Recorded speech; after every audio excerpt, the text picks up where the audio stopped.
Kalau saya ingin meminjam logika virus di komputer, itu memang sengaja diciptakan supaya antivirusnya laku. Saya bisa bilang bahwa ketidakhadiran Kementan di sini sepertinya saya anggap cukup tidak serius. Mungkin Mbak Lulu nanti bisa memberikan jawaban gitu. Ya, tahun sebelumnya mungkin ada antraks, sekarang PMK. Nah, ini ada apa nih Gus? Nah, terus kemudian untuk menjamin hewan-hewan yang akan dikurban itu aman, kan ini acara rutin tiap tahun ya. Apakah memang setiap peternak harus dihimbau terus, harus divaksin, harus diapa segala macam? Nah, ini gimana kalau dari pengamatan Gus sendiri gimana, Gus? Silakan Gus. Ya, seperti yang tadi sudah disampaikan oleh dua narasumber bahwa sebenarnya kita ini kan sudah bebas PMK lama, ya kan? Kok tiba-tiba muncul PMK? Nah, ini memang penting bagaimana pemerintah menginvestigasi ini secara menyeluruh, karena kerugian yang ditimbulkan oleh PMK ini juga tidak kecil. Sebagaimana disampaikan oleh Menteri Pertanian bahwa kerugian akibat PMK ini mencapai 9,9 triliun. Mulai produktivitas, kemudian banyaknya hewan yang mati dan lain sebagainya. Sehingga ini menurut saya bukan persoalan kecil. Investigasi menjadi syarat mutlak buat saya, karena hal-hal semacam ini juga tidak boleh terulang. Kalau saya ingin meminjam logika virus di komputer, itu memang sengaja diciptakan supaya antivirusnya laku, kira-kira begitu. Nah, apakah ini juga terjadi di dunia peternakan? Nah, kemudian berikutnya, walaupun ini diklaim oleh WHO ataupun Menteri Kesehatan bahwa tidak ada penularan PMK ke manusia, saya kira kita tidak boleh jumawa juga. Karena kan yang namanya penyakit itu bisa saja terjadi. Kita saja tidak menduga mutasi COVID-19 akan sedemikian hebat sehingga selama 2 tahun terakhir akhirnya kita terganggu gitu.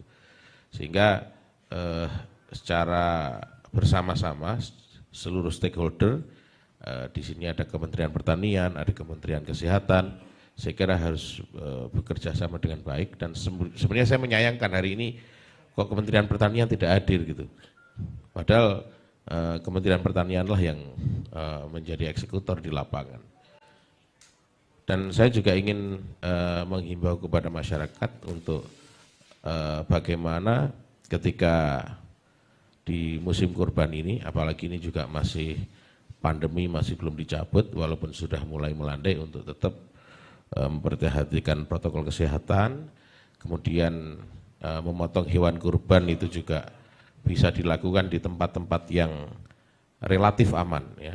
Seperti tadi disampaikan oleh Pak Tulus, misalnya dipotong di RPH itu jauh lebih aman daripada dipotong di tempat-tempat seperti biasa. Memang rasanya kurang afdol ya kalau kemudian misalnya ada kurban kemudian tidak dipotong di masjid atau di musola. Memang ada perasaan rasa tidak puas, tapi ketika musim wabah seperti ini ya mencegah itu lebih baik gitu.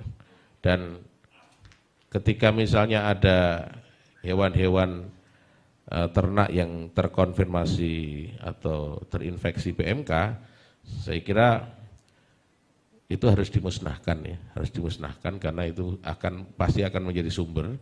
Nah, bagaimana para petani ini juga mau jujur, mau melaporkan bahwa hewan saya terinfeksi atau terkonfirmasi.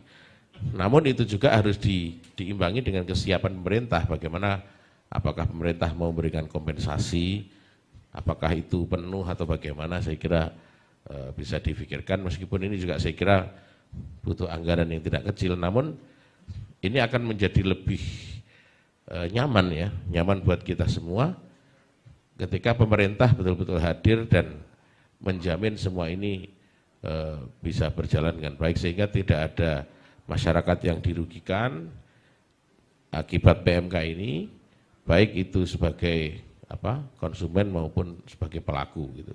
Dan yang terakhir yang ingin saya sampaikan dari diskusi yang menarik ini, saya kira kita tidak boleh lengah, tidak boleh jumawa, karena kuasa Tuhan itu melebihi segalanya, dan kita tidak boleh main-main, kita harus serius. Dan saya kira, saya nggak tahu apakah saya bisa bilang bahwa ketidakhadiran Kementan di sini sepertinya saya anggap cukup tidak serius. Mungkin Mbak Lulu nanti bisa memberikan jawaban gitu, karena ini diundang di forum yang terhormat loh, terhormat sekali di sini. Di sini teman-teman media hadir semua, dan mohon maaf ya, jadi alurnya jadi kayak nggak menarik gitu loh. Yang ngomong Mbak Lulu, saya. Ini pengawasan semua ya. Betul. Jadi pengawasan semua, yang diawasi nggak ada gitu. Ya mungkin itu dulu Mas. Oke, ini. Mohon maaf Mbak Lulu, ini mitranya jenengan. Ya, siap, terima kasih Gus Nabil. Berikutnya kita buka langsung sesi tanya jawab. Langsung saja mungkin pada teman-teman yang hadir yang ingin menanyakan langsung kepada para narasumber, silakan dari